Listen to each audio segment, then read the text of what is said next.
hold on tight. 'Cause you know tomorrow may not bring that same thing that you said last night. Woo! Every time I find a little peace of mind, I hold on tight. 'Cause tomorrow may not bring the very same thing. No, no, no. Said none of the right there. You that care all. Just for me, I'm so glad that you that care all. Just for me, I'm so glad that you that care all. For a sinner like me.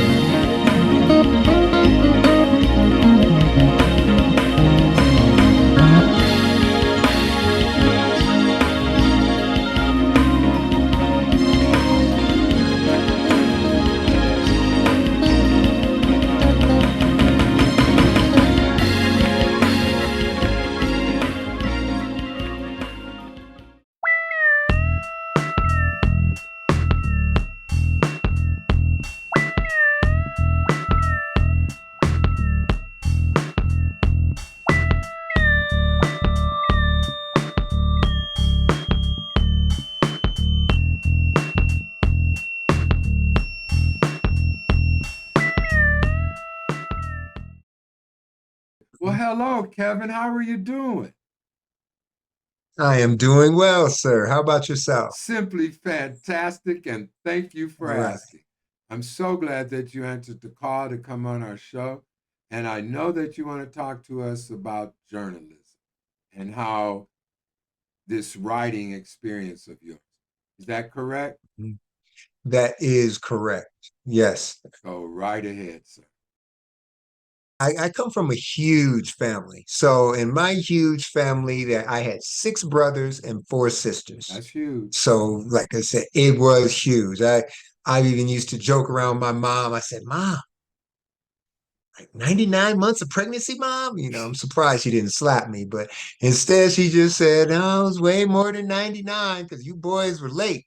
Okay. But anyway, of the seven brothers or seven sons, seven of us boys, I had six, three older brothers and three younger brothers. Okay. Me and one of the other middle boys, we always would draw and sketch. And then we would write little quotes or little paragraph or two about it. This is what I'm going to look like when I get older. And it turned into a journaling habit. And me and this one other brother that all through our childhood, we would draw ourselves as muscle men. We would Okay. draw these pictures of us and we'd take them to our mom. Which one's the best? And she would choose the one that was the best. She was always diplomatic because she could tell, even though we never signed them, she could tell our styles of drawing. But we would draw ourselves as muscle men, and out of the seven of us, all of my brothers, including myself, we've always been athletic. We've always worked out, all of us. But out of all seven of us boys, them Hempstead boys, the only two that turned out really big and muscular were me and the other one named Lincoln, and AKA Link, his Okay. nickname. We were the only two that turned out to look muscular and cut like bodybuilders with a bodybuilder's body. And I thought, I said, that's odd. Did we make that happen? But but I'm not saying you can just draw yourself muscular Oh, and then it'll happen, because of course we worked out. But then again, all seven of the boys in the family worked out. And some of my brothers turned out kind of chubby, and some of my brothers turned out kind of skinny. Yet the two that turned out muscular are the two that always drew themselves as muscular. let Interesting. me ask you something about that. I mean, just to rewind Mm-hmm. just a little bit. Okay. That's a lot of people in the house. It sure I is. mean, and It was a lot of people in the that's a house. lot of people. There was 6 and hours, and we hid food and everything. So I couldn't even imagine 10, you know. But Yeah. when you all worked out and when you all were drawing these pictures And this is Link, the other one that drew the muscle man. Yes, So Link. you and Link draw the pictures of the muscle men, and you and Link turn out to be muscular because I saw you, and you know Right. you muscular, and so you come around. Did Link also continue riding with you, or did you go off on your own? Unfortunately, my brother Link is deceased now. He stayed. I moved to the Denver, Colorado area, and Lincoln stayed in the Cleveland area, which is a little bit rougher than Denver. So See, he was killed about 30 years ago. So, but before he died, he was one of me and him were the only two that were really big and muscular out of the seven boys. Cleveland is very rough. Not It is. not It's a rough kind. I city. mean, Cleveland is powerful. Yeah. I've been That's through one of the reasons I Cleveland. left. Yes, That's one of the reasons I left. I said, hey, either I'm going to have to be a thug and just for for survival, real. or somebody's going to get me one day, and okay, but back to journaling, not journalism, which is more doing it for the newscast, but Okay, journaling thank you. as far as just writing something, which is sometimes called memoirs or your diary. Journaling itself is just writing. There's no right or wrong way to journal. It's just writing about whatever you want to write about concerning your life events, things you see, your plans. Because I always sketch along with my writing. And as I looked through some of them and I saw some of those old pictures and thought about that, I said, wow, that's odd. And then I started looking, I said, I wonder if there's any other parts of my life I've journaled about and had come true. I was living in the guy's basement and my credit was so bad, I'm surprised they didn't arrest me just for applying for a home loan.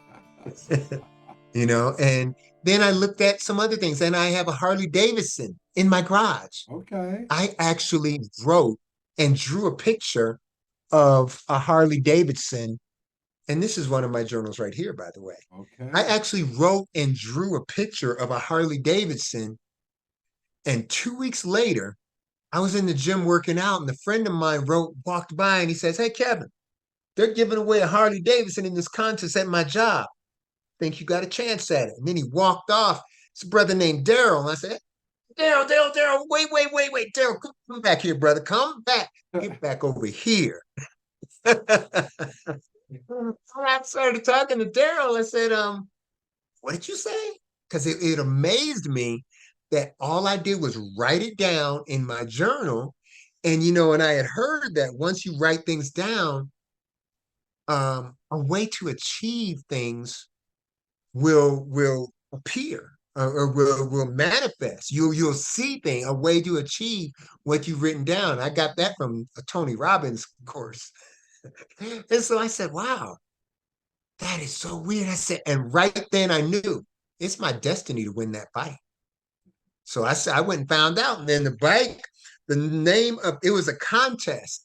And the name of the contest was the best chest in the West. Okay. And I said, oh, this is a bodybuilding thing. I said, okay, I can do that. I can be one of the best chests in the West. I want that. That bike is mine. I said, there's a reason why this brother came by and told me about that contest. I won. Went out there dancing, skipping around. I had crutches. I threw them crutches down and started doing the do-si-do and jamming to the country beat, bouncing my chest on each side, boom, boom, to the beat. Man, I won that motorcycle. I still ride it to this day. As a matter of fact, now that the rain is gone, I'm probably gonna get on a little later this evening. You look in my journal here, I've drawn, I don't know if you could see I just up all a the little some of more. the drawings that I've made of the Capitol, the storm in the Capitol. I even drew a picture of when my son brought me some Starbucks, because that was the first time he ever bought me anything like that, some Starbucks. I said, "Oh, I'm writing about this in my journal." He was like, "Dad, don't write this in your journal." but but I write all kinds of things. I wrote about some exercise I was doing, and this was about when I went on a cruise. So in every one of the pages of my journal, this was Wakanda night on the cruise, and here is the cruise ship itself. Every page of my journal, I met a guy I really liked and was impressed with, some of the books I'd read. Every page of my journal, I talk about the things that are going on in my life, and I do little sketches of them. Here, I'm trying to slay the dragon of disorganization. Here, my wife was acting very jealous, so I wrote about that, the green jealousy monster. Here's some of my morning ritual, which I do some exercises and I meditate. Here, me doing some push-ups, and so and my vision board, and here my life's purpose. I put here in the green letters, which, I read once that you should be able to define your life's purpose in one sentence. So that's what I did right there. The purpose of my life is to be positive, wise, and disciplined enough to make the lives and situations more inspirational, better for me, my loved ones, and the world. I read that as much as I can because that's my statement. That's my motivational statement of my life's purpose. And back to the original subject. So I looked at that and the motorcycle, and somewhere in here, I not the original sketch of it, because this isn't the original journal, but I will redraw some of the things, and I would draw them over again, because I don't believe you should draw or you should write just one time about what you want. If you want something and it's important to you, you repeat it. You repeat it. You repeat it. You keep going with it. You can't just work out one time and say, okay, I'm in shape. Never working out again. No, you have to continuously be consistent in what you're putting in the universe and what you're working on. And I've done most, and some of the things I've journaled about, like this was a dream I had that I had eyeballs on my feet. That was a actual dream. And this was right around the time that Kobe died right here. So I put the helicopter Kobe was on, drew that. So I write about events that affected me, because I don't know why. I don't even know Kobe, and I cried that day. That was just sad. Another thing that made me cry, George Floyd. So I did a little sketch of that. And here, the riots that subsequently came right after. So I've always been a journaler, but when I noticed that some of the more positive things I journaled about came true, that's when I said, oh, your journal is your map. Your journal said, this is just so obvious to me. Your journal is your life's map. It's your memories of your past, actions of your present, and your plans of the future. MAP. That's what your journal is. Your life's map. Because you got to remember where you've been. Just like when you on that map and you looking at where you came from, and you looking at where you are right now, and you looking at where you're going. And the best way of getting to any destination, the most efficient way, is using a map. So your journal is your life's map. I'm working on a book right now, and the book is going to be on the subject of journaling as your map to success. And I came across this concept when I realized that throughout my life, there's been so many different things that I've been first off, I've been a journaler most of my life. I've written down things. I even sketch in my journals. I'm an artist as well.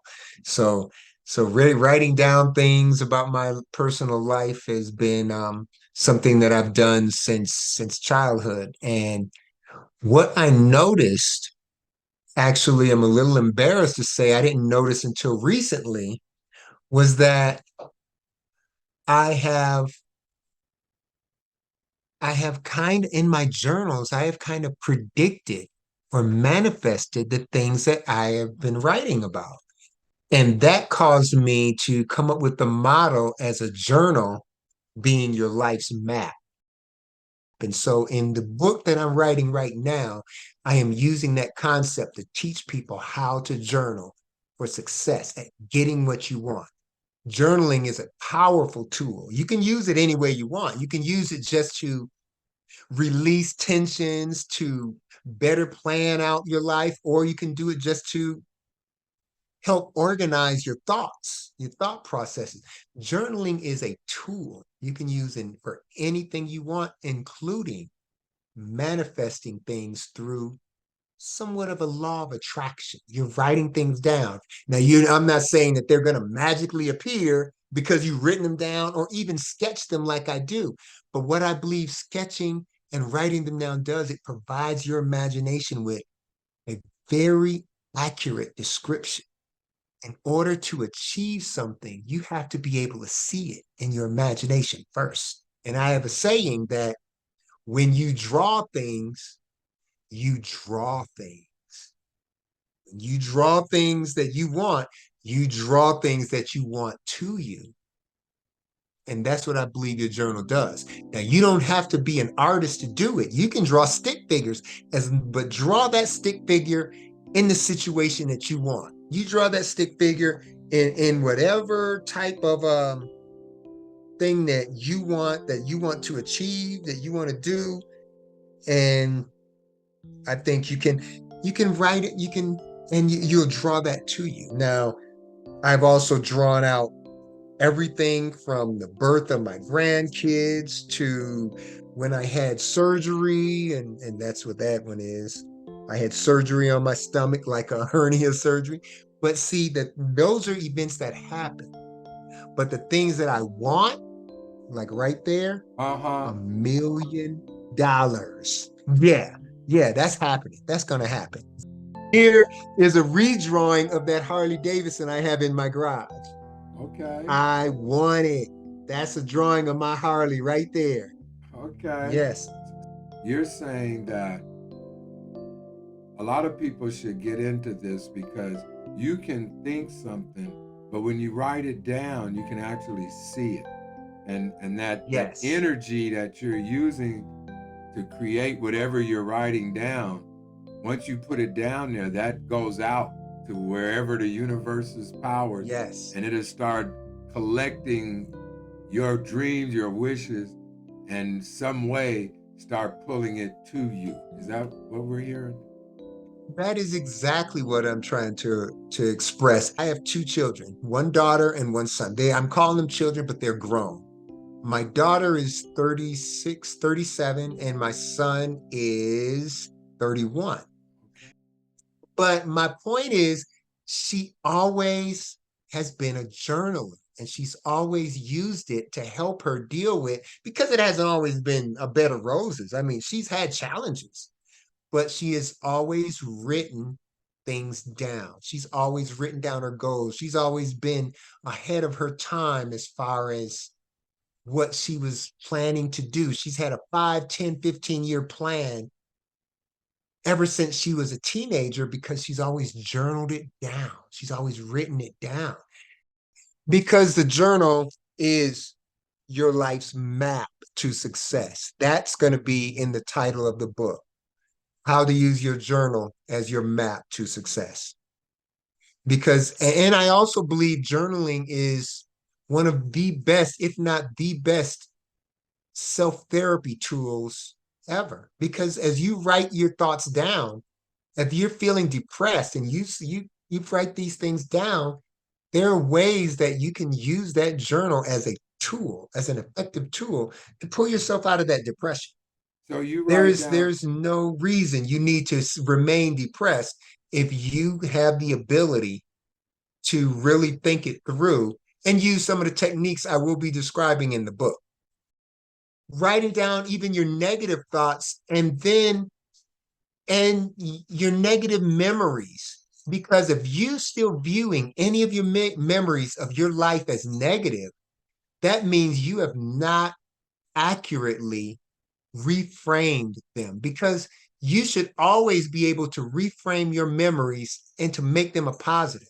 Because there has to be something in every single memory, no matter how negative, something that you learn, something positive there.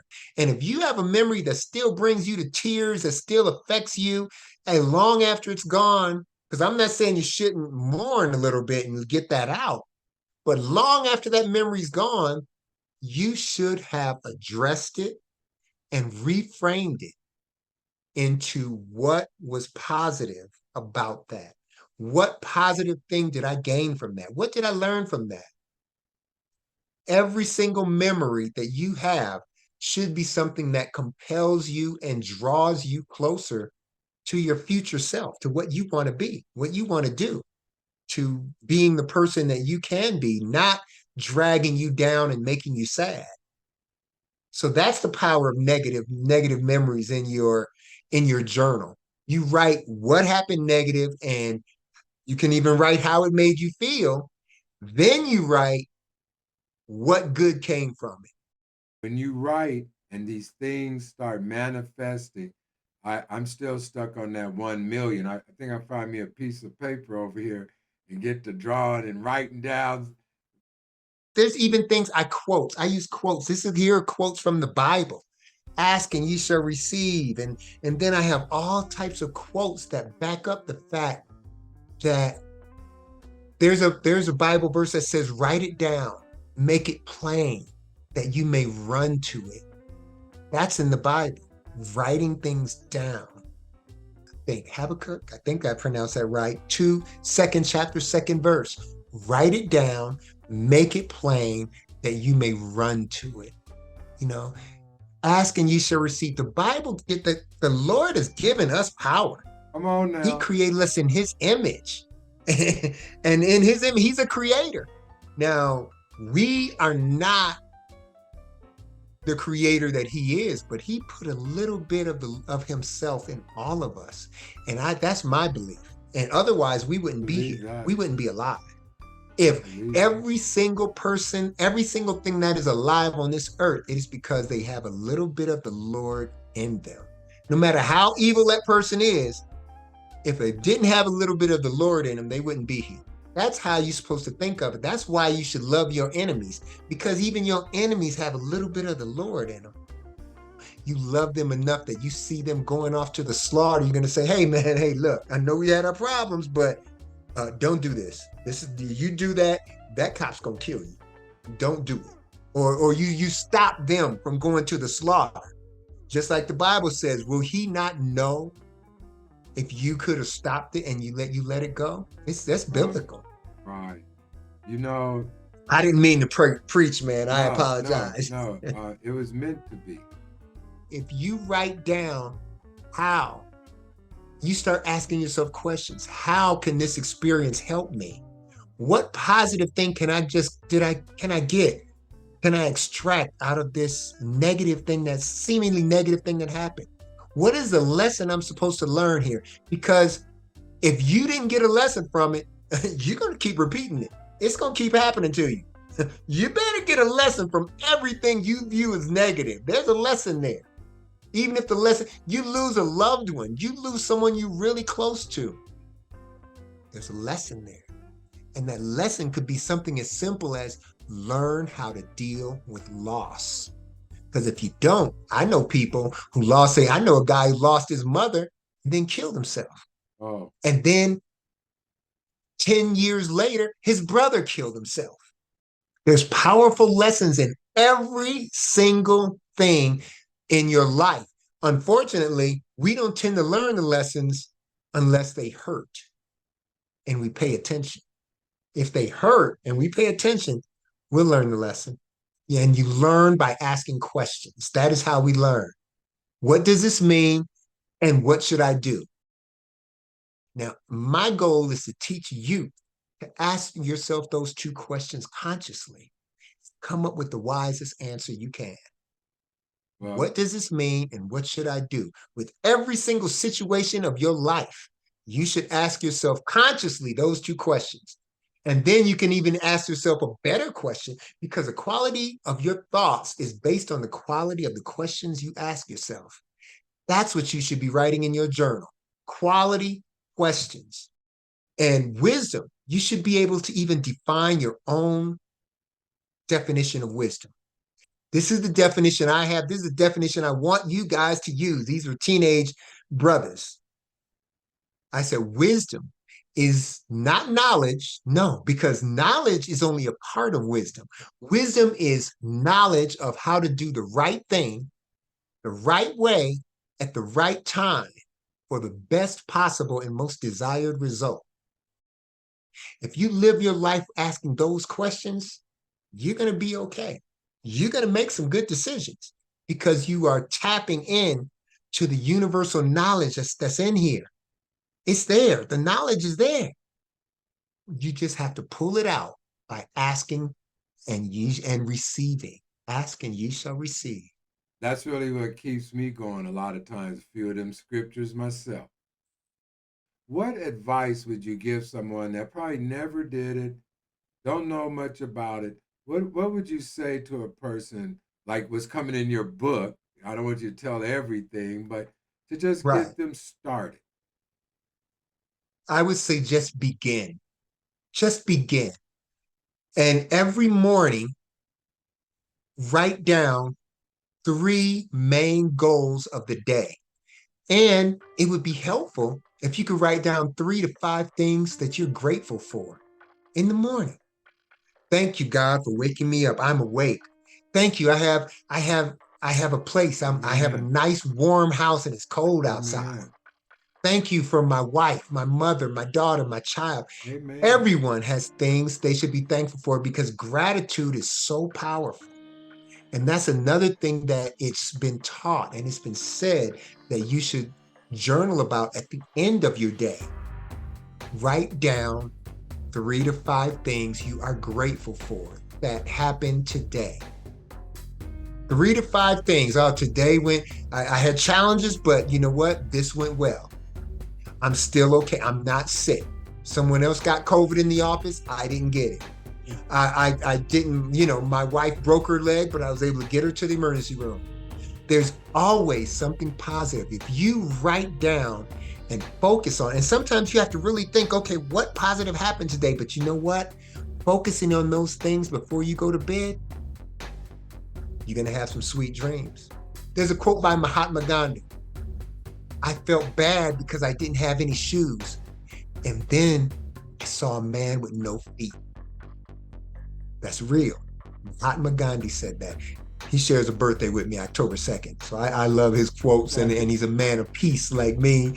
17 years ago, when I proposed to my wife, and this quote made around, I've seen this quote on TV, and the quote you might have heard before is written right here. Happy spouse, happy house. Because I got sick of hearing happy wife, happy life. I said, wait a minute. Dad needs to be happy too. Or dad can set it off and bury the bodies. Y'all need to make sure dads are thought of too. So I put that quote out there. Happy spouse, happy house. That includes everybody. Yeah, some people call them diaries. Some people call them memoirs. Some people call them blogs. You can call it whatever you want as long as it's something that you are putting down on the record to get it out of your head, to put it down so that it helps empower you. Kevin, I thank you, my brother, for taking this time. And if you run into anybody or anything like that, just shoot them my way. And thank you for taking this time, my brother. I'm sorry if I got off track. You got me all excited. I started talking about my journals and then talking about my goals and life and philosophy and all that. So no. We're going to make it work. Well, another episode of Where Were You? And we would like to thank our guests for this evening. Also want to thank New Me. New Me helps sponsor Where Were You? So go on and check it out. New Me /Arkway. Also, go on and hit that like. Go on and hit subscribe. Go on and hit that share. Go on and leave a comment. And if you find anyone that has a story, let me know. And hey, you bless someone today.